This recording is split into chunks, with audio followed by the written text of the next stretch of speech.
आपका नाम क्या है? मेरा नाम दीपक पांचाल है और मैं इंदौर से हूँ और मैं मध्यकालीन काव्य पर कई आर्टिकल्स लिख चुका हूँ और आध्यात्मिक जगत में रुचि रखता हूँ।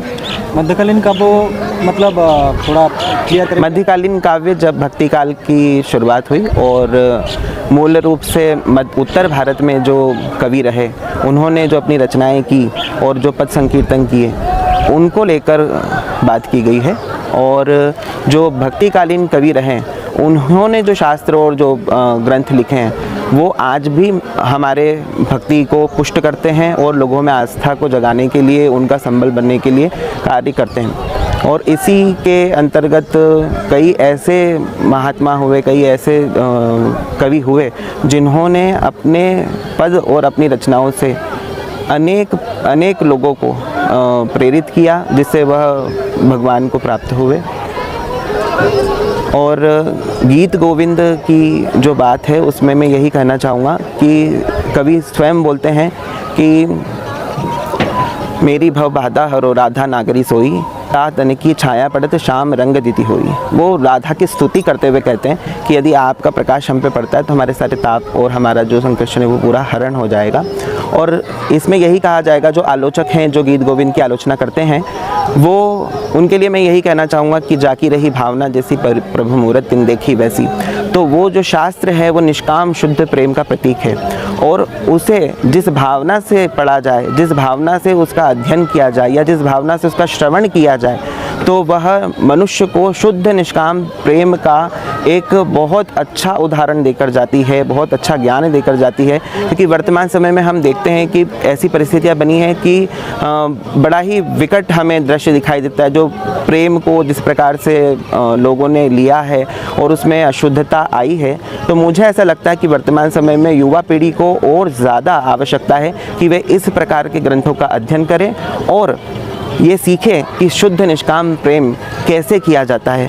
गोपियों के प्रसंग को पढ़ें कि किस प्रकार उन्होंने कृष्ण की आराधना की, किस प्रकार उन्होंने कृष्ण के लिए कार्य किए और कैसे उन्होंने विरह में, कैसे उन्होंने भक्ति मार्गों को अपनाकर, कैसे उन्होंने श्री कृष्ण की आराधना की और संपूर्ण पा लिया, जो मानव जगत, जो सामान्य साधारण जीव है वो नहीं जान सकता। तो उस भाव को स्पर्श करना एक साधारण मनुष्य का कार्य नहीं है, वो वही कर सकता है जिसके कृष्ण के चरणों में अनुराग हो, आस्था हो। ऐसे भाव को रखकर यदि हम शास्त्र का अध्ययन करें, गीत गोविंद का, भ्रमर गीत का या अन्य और भी जो ग्रंथ हैं उनका यदि अध्ययन किया जाए तो मेरे अनुरूप से वो शुद्ध भक्ति को प्राप्त कर सकते हैं और मानव जीवन के चरमोत्कर्ष को पा सकते हैं। राधे राधे।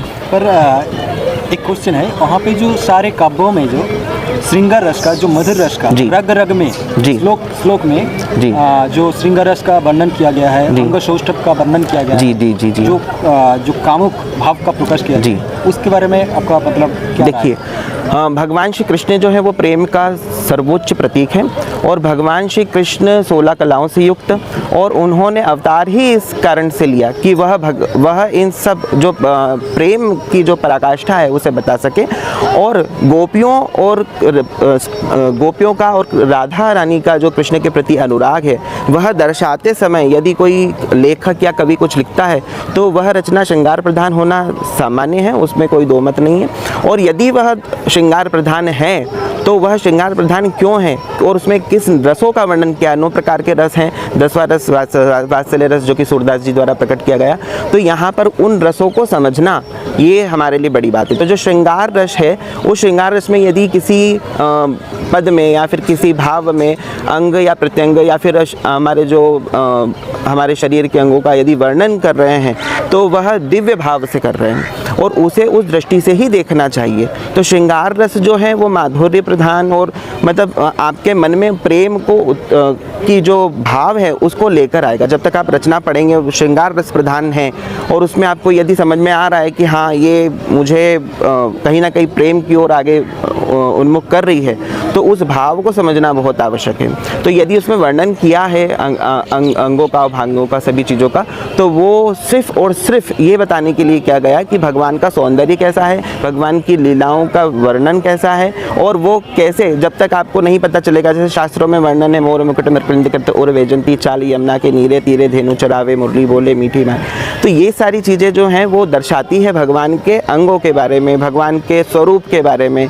और जब तक, और वैसे भी भारतीय सनातन धर्म स्वरूपग्राही रहा है शुरू से, हमारे यहाँ पर मूर्ति पूजा रही है, हमारे यहाँ पर हम साकार ब्रह्म की पूजा करने की बात करते हैं। तो ऐसे में जब साकार ब्रह्म का निरूपण होगा तो फिर अंगों प्रत्यंगों का या फिर उनके जो शरीर है, उनके जो वांगमय उनका जो अंग है, उसका वर्णन करना तो आवश्यक है, और उसी में श्रृंगार रस प्रधानता तो होगी ही सही।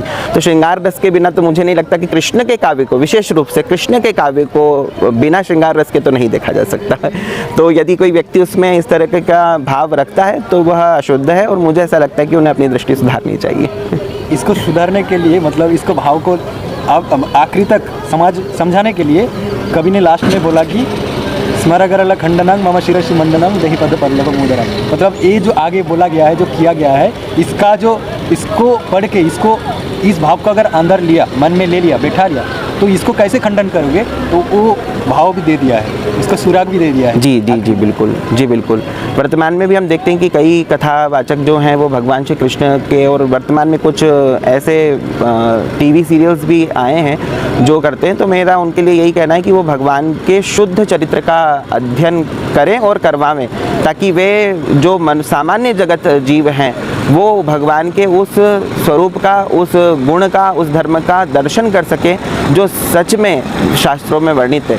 क्योंकि कहीं ना कहीं मैं ये भी देखता हूँ कि युवा पीढ़ी जो है, या फिर जो सामान्य सामाजिक जगत है, उसे भ्रमित भी किया जाता है, उसे उनका जो पद प्रदर्शन है वो सही ढंग से नहीं किया जाता है। इस कारण से भी हमें ये समस्या देखने को मिलती है। तो ये हमारे वर्तमान समय में जो आचार्य हैं या फिर जो भक्ति को प्रेरित करने वाले जो स्तोत्र हैं, उनको चाहिए कि वो युवा पीढ़ी को और हमारे समाज को इस सभ्य, इस उत्कर्ष प्रेम का जो पराकाष्ठा उसके बारे में बताएं, और उन्हें ये समझाएं कि कृष्ण का जो निष्काम प्रेम है वो किस प्रकार हमारे मानव जीवन के लिए ज़रूरी है, महत्वपूर्ण है। जहाँ राम के आदर्श हैं वहाँ कृष्ण की लीलाएं भी हैं। हमें दोनों का समान रूप से अध्ययन करते हुए दोनों के गुणों का अंगीकरण करना चाहिए।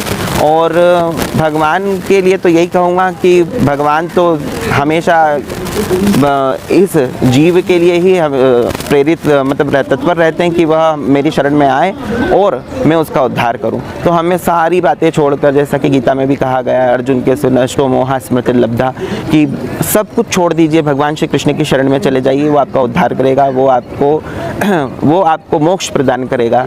ऐसा मेरा मानना है। बढ़िया है, आपसे बात करके बहुत अच्छा लगा। जय श्री राधे। आगे भी बिल्कुल भेंट होती रहेगी श्रीधाम वृंदावन में।